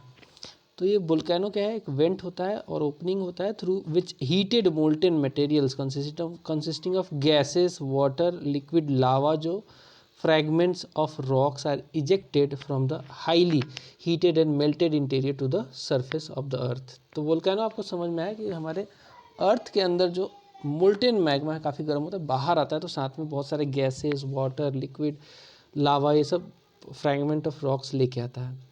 अब हम बात करेंगे क्लासिफिकेशन ऑफ वोल्केनोज की। वोल्केनोज जो हैं कई तरीके से क्लासीफाई किए जा चुके हैं, जिसमें 3 मेन है, वो है एक्टिव वोल्केनो, डोरमेंट वोल्केनो और एक्सटिंक्ट वोल्केनो। एक्टिव वोल्केनो ऐसा वोल्केनो होता है कि जो फ्रीक्वेंटली इरप्ट होता रहता है, बार बार इरप्ट होता रहता है। जैसे कि माउंट एटना एक एक्टिव वोल्केनो है जो कि इटली में पड़ता है। Those volcanoes that frequently erupt और they have erupted in recent times, उसे हम क्या कहते हैं, उसे हम कहते हैं एक्टिव वोल्केनोज। माउंट एटना एक अच्छा एग्जाम्पल है जो कि इटली में है। इसके अलावा डोरमेंट वोल्केनोज होते हैं। डोरमेंट वोल्केनो ऐसे वोल्केनो होते हैं जो कि बहुत समय से those have been known to erupt, so sign of possible eruption. बहुत समय से ऐसा लग रहा है कि फ्यूचर में ये हो सकता है कि ये जो है इरप्ट करेंगे। जैसे माउंट किलिमंजारो अफ्रीका में, ये एक डोरमेंट वोल्केनो का एरिया है, डोरमेंट वोल्केनो है, कभी भी इरप्ट हो सकता है। एक्सटिंक्ट वोल्केनो ऐसे वोल्केनो होते हैं जो कभी इरप्ट हो चुके हैं और अब जो है बहुत समय से जो है हिस्टोरिक टाइम से ये इरप्ट नहीं हो रहे हैं। तो those volcanoes that have not erupted at all in the historic times but they retain feature of volcano, जैसे कि माउंट चिम्बोराजो, ये इक्वाडोर में पड़ता है और ये जो है इसमें है गुण है, रिटेन करता है फीचर ऑफ वोल्केनो, बट अभी रिसेंट पास्ट बहुत सालों से कह सकते हैं कि ये इरप्ट नहीं हुआ है और इरप्ट होने के चांसेस जो है नहीं है, ना मात्र हैं, लेकिन फीचर्स हैं इसमें वोल्केनो के। तो 3 तरीके से क्लासीफाई किया जा सकता है। इम्पॉर्टेंट वोल्केनिक माउंटेन्स एक बार देख लेते हैं। इम्पॉर्टेंट वोल्केनिक माउंटेन्स देखेंगे, इसमें आता है एक विसुवियस जो है इटली में पड़ता है, एक वोल्केनिक माउंटेन है। इसके अलावा सेंट हेलेंस, ये यूएसए में पड़ता है, ये भी एक वोल्केनिक माउंटेन है। फिर आता है क्रोकाटुआ जो है इंडोनेशिया में पड़ता है। मौना लोआ यूएसए हवाईयन आइलैंड पे पड़ता है। इसके अलावा कैटोप्सी, माउंट कैटोप्सिक बोलते हैं, ये इक्वाडोर में एक एक्टिव वोल्केनो है। फुजियामा जापान का है, ठीक है, फुजियामा माउंटेन वोल्केनिक माउंटेन है। पोपो सीटिप्टी ये मेक्सिको का है।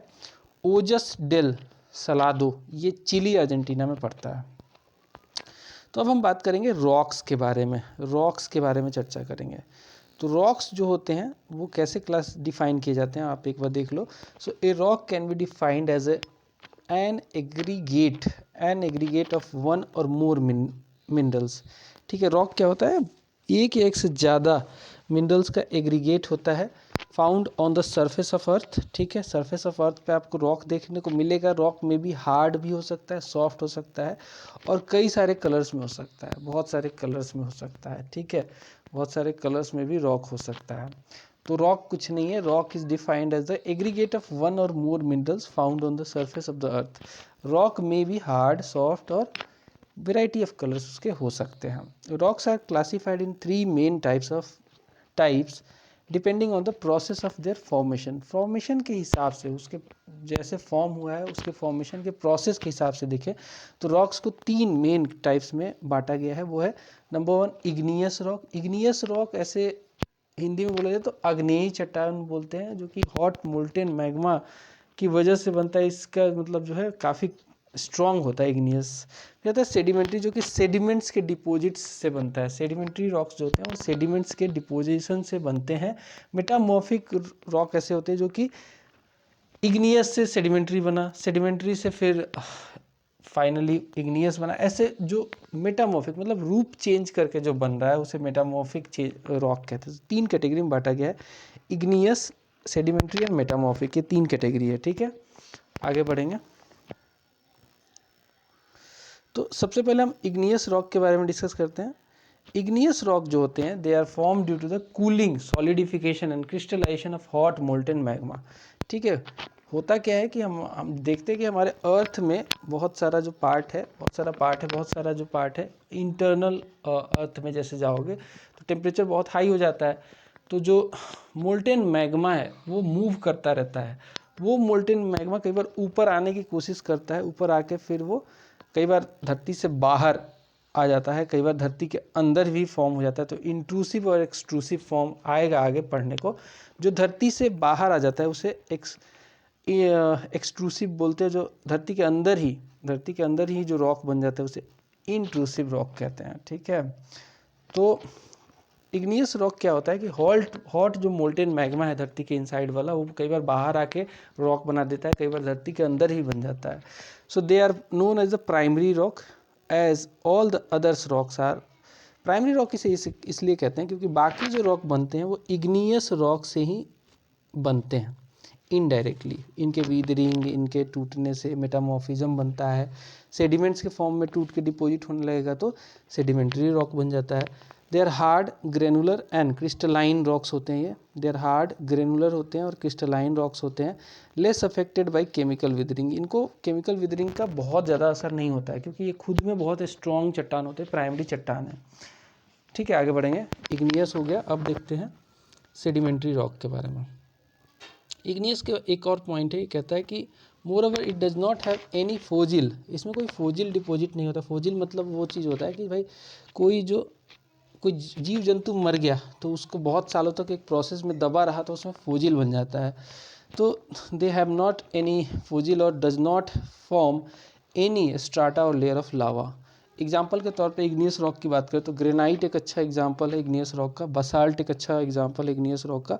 इसके अलावा गैब्रो एक अच्छा एग्जाम्पल है इग्नियस रॉक का। इसके अलावा देखें तो पेग्माटाइट और पेरिडोटाइट, ये सब एग्जाम्पल्स हैं हमारे किसके, इग्नियस रॉक के। सेडिमेंट्री रॉक ऐसे होते हैं जो कि सेडिमेंट्स के डिपॉजिट से बनते हैं।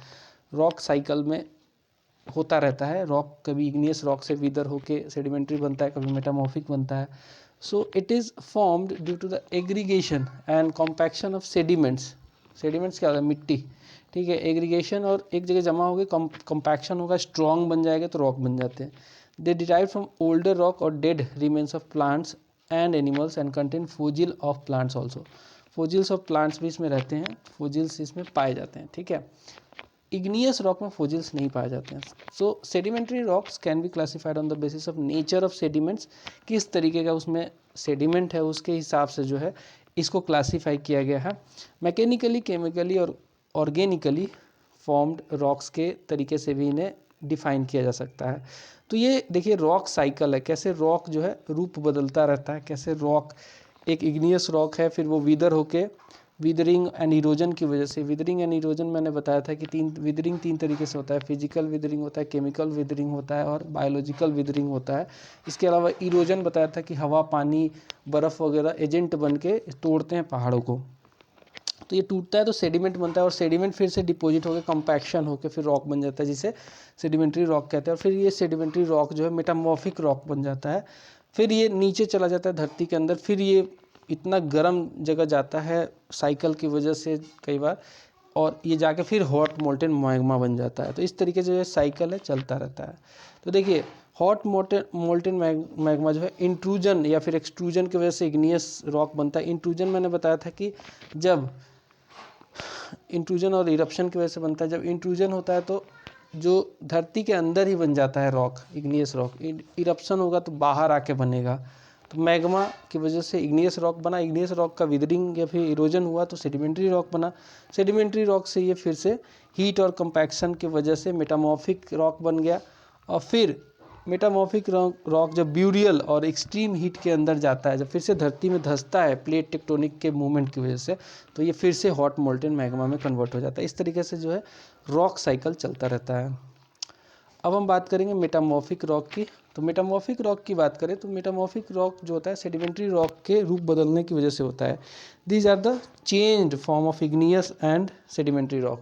ये कुछ नहीं है, चेंज्ड फॉर्म होते हैं इग्नियस और सेडिमेंट्री रॉक्स के। These are the rocks which change either in form और कॉम्पोजिशन विदाउट डिसइंटीग्रेशन। ये टूटता नहीं है, खाली अपना फॉर्म चेंज करता है। ऑलरेडी फॉर्म्ड इग्नियस, सेडिमेंट्री और even metamorphic rocks are changed to other form and this process is called metamorphosis। ठीक है, इस प्रोसेस को क्या बोलते हैं, मेटामॉर्फोसिस बोलते हैं। जब इग्नियस रॉक अपना रूप बदलता है, ठीक है, सेडिमेंट्री बन जाता है, कई बार सेडिमेंट्री रॉक खुद भी अपना रूप बदल सकता है, और मेटामॉर्फिक रॉक जो है वो भी अपने डिफरेंट फॉर्म में रूप बदल सकता है due to burial, due to extreme heat and compaction की वजह से हो सकता है। फिर आता है agents, the agents of metamorphism क्या क्या हो सकता है। देखिए मेन जो एजेंट होता है मेटामॉर्फिज्म का वो हीट होता है। कई बार आप देखोगे कि इग्नियस रॉक का कुछ पार्ट आया, सेडिमेंट्री रॉक बना, फिर दूसरे सेडिमेंट्री रॉक का कुछ पार्ट आया, वो मिलके एक्सट्रीम हीट की वजह से चिपका, बहुत तेज से चिपका और रूप बदल दिया, मेटामॉर्फिज्म हो गया। तो हीट एक उसका एजेंट है। इसके अलावा कंप्रेशन, अगर आप किसी भी चीज़ को कंप्रेस करोगे बहुत तेज़ी से तो कंप्रेशन की वजह से भी मेटामॉर्फिस जो रॉक है वो होता है, तो ये भी इसका एजेंट होगा। सॉल्यूशन, अगर आप कुछ सेडिमेंट्री रॉक को जो है पानी में 2 सेडिमेंट्री रॉक मिल गए, फिर सॉल्यूशन बन गया, सॉल्यूशन सूखा, फिर से पहाड़ बन गया, तो इस तरीके से सॉल्यूशन भी जो है एक एजेंट बन जाता है मेटामॉर्फिज्म का। सैंडस्टोन जो ओरिजिनल रॉक होता है, जो कि एक सेडिमेंट्री रॉक कह सकते हैं, ये जो है ये अपना जब रूप बदलता है मेटामॉर्फिक रॉक बनता है तो क्वार्टजाइट बनता है। इसमें क्या बनता है, क्वार्टजाइट। फिर लाइमस्टोन जो होता है ये अगर रूप बदल ले अपना और मेटामॉर्फिक रॉक बन जाए तो ये बनता है मार्बल। फिर एक है सेल एंड मड स्टोन, ये जो है मेटामॉर्फिक रॉक बनता है तो ये बनता है स्लेट, ये बनता है स्लेट। इसके अलावा ग्रेनाइट जो है, ग्रेनाइट जो है ये अगर अपना मेटामॉर्फिक रॉक में कन्वर्ट होता है तो इस ये बनता है Jinesh.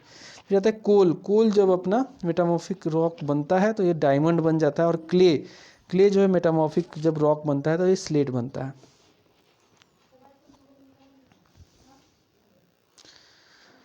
Now will discuss about the land forms, land forms की चर्चा करेंगे।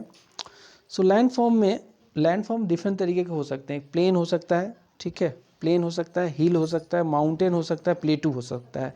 आप धरती पे वैरायटी ऑफ लैंड फॉर्म देखेंगे। आप गंगा के बेसिन में चले जाएंगे, गंगा ब्रह्मपुत्रा के बेसिन में, तो आपको पूरा प्लेन एरिया दिखेगा नदियों की वजह से। फिर आप कहीं किसी हिली स्टेशन में जाएंगे, हिल स्टेशन में, हिमालय में चले गए मान लीजिए, या फिर साउथ में कहीं भी चले गए तो आपको हिल्स भी देखने को मिलेंगे। आपको हिमालय जाइंट जो है माउंटेन देखने को मिल जाएगा, नेपाल वगैरह उसके आसपास जाओगे तो नॉर्थ ईस्ट में। प्लेटू, प्लेटू जो है पठारी एरिया आपको साउथ में, डक्कन प्लेटू जो है उसका बड़ा एग्जाम्पल है। तो आपको डिफरेंट लैंड फॉर्म देखने को मिल रहा है। ये हम पढ़ेंगे लैंड फॉर्म्स के तहत में, कैसे इनका फॉर्मेशन होता है, क्या होती हैं ये सब चीज़ें। सो सबसे पहले हम जानेंगे कि अगर परसेंटेज टर्म में देखें तो इनका परसेंटेज ओवरऑल जो ग्लोबल सरफेस है उनमें इनका परसेंटेज टर्म में कितना एरिया है। प्लेन का जो परसेंटेज है सबसे ज़्यादा है, क्योंकि दुनिया भर में ऐसा देखा गया है कि नदियाँ बहुत बहती हैं, नदियाँ बहुत बहती हैं तो वो प्लेन बनाती हैं, नदियाँ बहती हैं तो क्या बनाएंगी, प्लेन बनाती हैं। तो दुनिया में जो जो 100% एरिया है उसका 41% जो एरिया है वो नदियों का है, यानी कि प्लेन का है, नदियों ने बनाया है। फिर आता है प्लेटू, प्लेटू की बात करें तो दूसरे नंबर पे आता है। प्लेटू का जो एरिया है वो मुख्यतः 33% का एरिया है। हिल की बात करें तो हिल का जो एरिया है 14% है। और माउंटेन की बात करें तो 12% वर्ल्ड का एरिया जो है वो माउंटेन है। टोटल आप इसको कैलकुलेट करोगे तो 26 और 3 29 1 30, 6 10 हो गया ये, फिर आपका 8 1 9 1 10, सो 100% हो जाएगा, ठीक है। तो इस तरीके से डिस्ट्रीब्यूशन है। अब अगर हम बात करें माउंटेन की, तो माउंटेन जो होते हैं based on their mode of formation, mountain मतलब इस तरीके के पहाड़ों की सीरीज पूरी आप देखते हो ना, वो माउंटेन कहा जाता है। तो based on their mode of formation 4 main types of mountains can be distinguished. वो 4 माउंटेन कौन किस किस प्रकार के होते हैं। सबसे पहले आता है फोल्ड माउंटेन। फोल्ड माउंटेन जो होता है वो उसमें फोल्ड्स होते हैं, कुछ इस तरीके से माउंटेन आपको दिखेगा, ठीक है, उसमें फोल्ड्स आते हैं बीच बीच में, इस तरीके से आपको माउंटेन दिखेगा। जैसे हिमालय एक फोल्ड माउंटेन का अच्छा एग्जांपल है। सो फोल्ड माउंटेन जो होते हैं वो क्या होते हैं, it is form due to the face to face orogenetic movement, face to face orogenetic movement की वजह से होता है, generated by endogenetic forces. Endogenetic मतलब कि धरती के अंदर जो फोर्सेस काम कर रही हैं उनके वजह से ये क्रिएट होता है। धरती के अंदर मेनली जो फोर्स होता है वो होता है हीट, जो कि लावा के मूवमेंट की वजह से एक करंट फ्लो होता है, काफ़ी गर्म होती है धरती के अंदर, और एक करंट फ्लो होता है लावा का। वो लावा का करंट फ्लो होने की वजह से जो प्लेट्स हैं वो मूव करते हैं धरती के ऊपर। हमने प्लेट टेक्टोनिक में देखा था कि प्लेट्स मूव करते हैं, प्लेट मूव करते हैं तो कन्वर्जेंट डाइवर्जेंट बाउंड्री बनाते हैं, जिसकी वजह से ये फोल्ड माउंटेन क्रिएट होता है।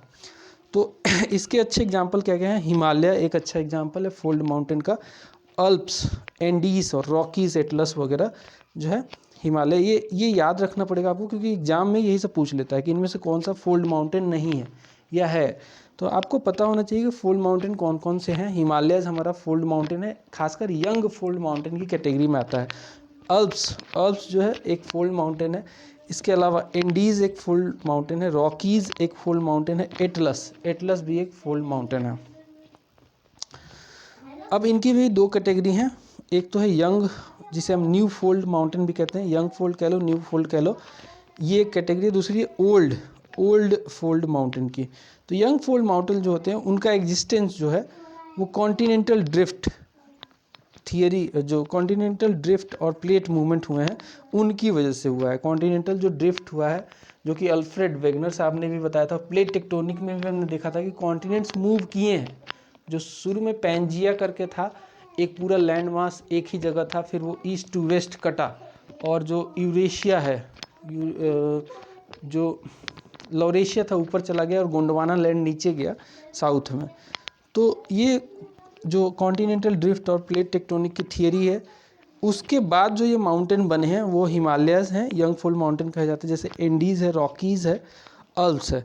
हिमालय जो है they are regarded as the youngest mountain के तौर पे इसको माना जाता है वर्ल्ड में, और इसकी अभी भी ऊंचाई बढ़ रही है, अभी भी इसकी ऊंचाई बढ़ रही है। ओल्ड माउंटेन की बात करें तो ओल्ड माउंटेन ऐसे माउंटेन है जो कि they were once young fold mountain, but अब इतना टाइम बीत गया कि अब ये पुराने हो चुके हैं, but now they have denuded, वो टूट गए हैं, डिन्यूड हो चुके हैं due to the erosional process. जैसे कि एग्जाम्पल के तौर पे देखें तो भारत में अरावली सीरीज़, ये एक समय यंग फोल्ड माउंटेन हुआ करता था, लेकिन अब ये घिस घिस के डिन्यूड होके अब ये इतना पुराना था कि अब ये काफ़ी ज़्यादा इसकी हाइट वगैरह कम हो चुकी है। तो अरावली एक अच्छा एग्जाम्पल है, अपलाचेन यूएस का, इसके अलावा पेनिन्स यूरोप का अच्छा एग्जाम्पल है। तो हमने माउंटेन में फोल्ड माउंटेन देख लिया, अब हम देखते हैं block mountain. Block mountain blocks के तौर पे होते हैं, इस तरीके से ब्लॉक ब्लॉक ब्लॉक तरीके से होते हैं ब्लॉक माउंटेन।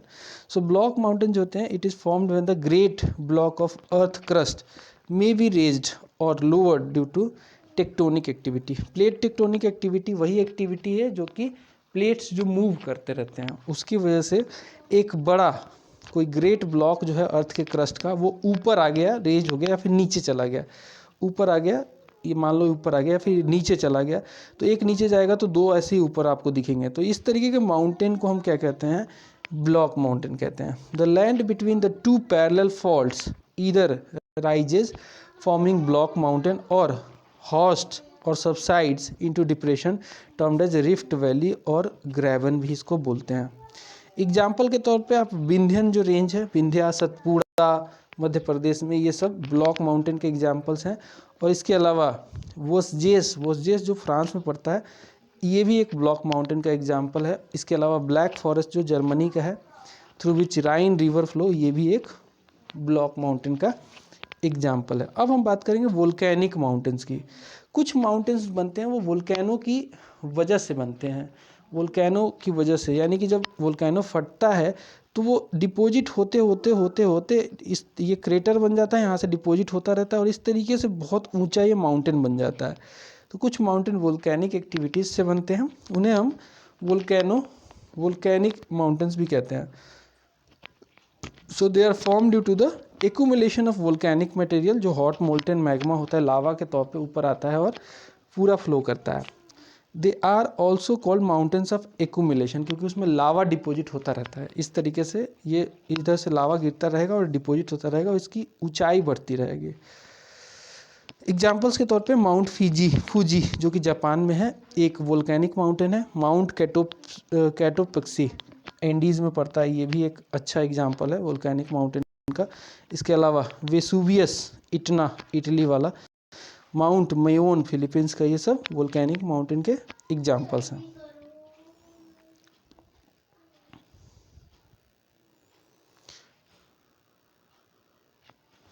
फिर हम देखें रेसिडुअल और डिससेक्टेड माउंटेन्स भी हैं, रेसिडुअल और डिससेक्टेड माउंटेन्स भी हैं। तो they are formed as a result of erosion of the plateaus. होते क्या, रेसिडुअल मतलब कि घिस चुके हैं, इरोजन हो चुका है, डिसेक्टेड माउंटेन है। They are formed as a result of erosion of plateaus and high plains by various agents of erosion. Examples के तौर पे कैट स्किल्स माउंटेन जो कि न्यूयॉर्क की है, सीरस सेंट्रल स्पेन की है, हाईलैंड्स ऑफ स्कॉटलैंड। इसके अलावा पारसनाथ, गिरनार, राजमहल, ये सब जो है रेसिडुअल या फिर डिस्कनेक्टेड माउंटेन जिसे कहते हैं।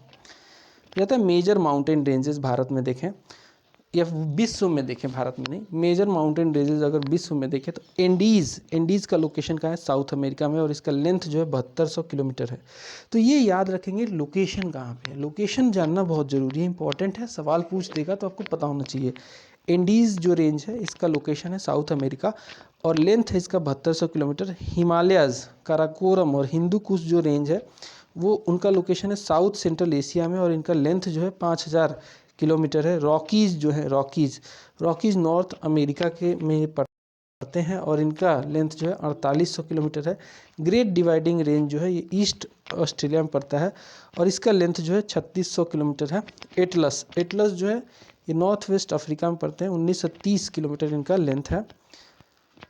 फिर इसके अलावा कॉकासुस जो है यूरोप में पड़ते हैं और इनका लेंथ जो है 1200 किलोमीटर है। अल्प्स पड़ते हैं आपको यूरोप में और इनका लेंथ भी 1200 किलोमीटर है। अलास्का आपने सुना होगा, यूएसए में काफ़ी फेमस है, ठंडा जगह है ये। यहाँ पे 650 किलोमीटर इनका जो है लेंथ है। देखिए हमने माउंटेन डिस्कस कर लिया, प्लेन्स और प्लेटू को डिस्कस करना जरूरी है। तो प्लेन्स जो होते हैं वो नदियों की वजह से बनते हैं। नदियाँ जो हैं अपने साथ साथ जब ऊपर से पहाड़ी एरिया से बहती है तो काफ़ी ज़्यादा सिल्ट लेके आती है और डिपॉजिट करते रहती है, डिपॉजिट करके वो प्लेन बना देती हैं, लैंडफॉर्म को प्लेन बना देती हैं। So a relatively low lying and flat land surface को with the least difference between its highest and lowest point is called plain. ऐसा एरिया है जो कि मान लो कि इस तरीके से है, इस तरीके से है, यहाँ पे लोएस्ट है, यहाँ पे हाईएस्ट है, तो बहुत कम जो डिफरेंस होगा और रिलेटिवली लो लाइंग होगा, फ्लैट होगा लैंड सरफेस। ऐसे लैंड सरफेस को हम बोलते हैं प्लेन, ऐसे लैंड सरफेस को हम बोलते हैं प्लेन। अब क्लासिफिकेशन करें प्लेन की तो स्ट्रक्चरल प्लेन्स होते हैं, इरोजनल प्लेन्स होते हैं और डिपोजिशनल प्लेन होते हैं। ये कैसे अलग होते हैं एक दूसरे से उसको समझने की कोशिश करेंगे। तो जो स्ट्रक्चरल प्लेन्स होते हैं they are form due to the uplift of the part of sea floor. Structural जो प्लेन होते हैं वो सी फ्लोर के राइज की वजह से बनते हैं, ठीक है। अपलिफ्टमेंट होता है सी फ्लोर में, तब जाके वैसे जो प्लेन बनते हैं उसे स्ट्रक्चरल जो है प्लेन कहते हैं। ये ओशियन में ज़्यादा आपको फ्लड प्लेन जो होता है वहाँ पे देखने को मिलेगा, ठीक है। Form due to the upliftment of the part of the sea floor. Erosional plain जो होते हैं they are formed when the elevated track of land is worn down to a plain by process of erosion. उसमें wind भी हो सकता है, water भी हो सकता है, बहुत सारी चीज़ें हो सकती है। डिपोजिशनल प्लेन, ये ऐसे प्लेन होते हैं जो कि फॉर्म किए जाते हैं by filling up of sediments into depression along with the foot hills, lakes and seas में ये बनते हैं। अब आता है प्लेटू। प्लेटू जो होते हैं वो टेबुलर फॉर्म में होते हैं, कुछ इस तरीके से टेबल तरीके के होते हैं। तो इस तरीके के इनका जो पीक इनमें देखने को नहीं मिलेगा। इनका ऊपर चले जाओगे ना तो वो टेबल फॉर्म में देखने को मिलेगा, टेबल फॉर्म में, उनमें पीक नहीं देखने को मिलेगा। तो इस तरीके की चीज़ों को प्लेटू कहते हैं। ये टेबुलर अपलैंड होते हैं and having relief of more than 500 feet. इनकी ऊंचाई जो होती है 500 फीट के आसपास होती है and may be defined as a plateau. Tibetan plateau जो है 5000 मीटर इसकी ऊंचाई है, is the highest plateau in the world. कई बार पूछ लेता है कि which is the highest plateau in the world, तो आंसर होगा तिब्बतन प्लेटू। अब हम देख लेंगे एक बार कि इम्पोर्टेंट जो प्लेटू हैं वर्ल्ड के वो कौन कौन से हैं। तो यहाँ पे देखिए प्लेटू ऑफ ईरान, ये ईरान में ही पड़ता है as name suggest. Plateau of Tibet, ये चाइना कंट्रोल्ड तिब्बत में पड़ता है। कैस्टिलियन प्लेटू स्पेन में पड़ता है। एनाटोलियन प्लेटू ये टर्की में पड़ता है और एयर प्लेटू ये आपको अफ्रीका में देखने को मिलेगा। इसके अलावा कटांगा प्लेटू की बात करें तो ये डेमोक्रेटिक रिपब्लिक ऑफ कॉन्गो में पड़ता है। लॉरेंटियन प्लेटू जो है ये कनाडा ईस्टर्न साइड में देखने को मिलेगा। कोलंबियन प्लेटू आपको यूएसए वेस्टर्न साइड में देखने को मिलेगा। एडवर्ड्स प्लेटू जो है यूएसए के मैक्सिको में ये पड़ता है, यूएसए मैक्सिको में पड़ता है। इसके अलावा बोर्बोरेमा प्लेटू ये ब्राज़ील ईस्टर्न पार्ट में देखने को मिलेगा। डेक्कन प्लेटू भारत के साउथ में, साउथ इंडिया में देखने को मिलेगा। माटो ग्रोसो प्लेटू आपको ब्राज़ील में पड़ता है। इसके अलावा आखिरी जो यहाँ पे प्लेटू लिखा गया है वो है किम्बरली प्लेटू, ये ऑस्ट्रेलिया में आपको देखने को मिलेगा। किम्बरले प्लेटू आपको ऑस्ट्रेलिया में देखने को मिलेगा।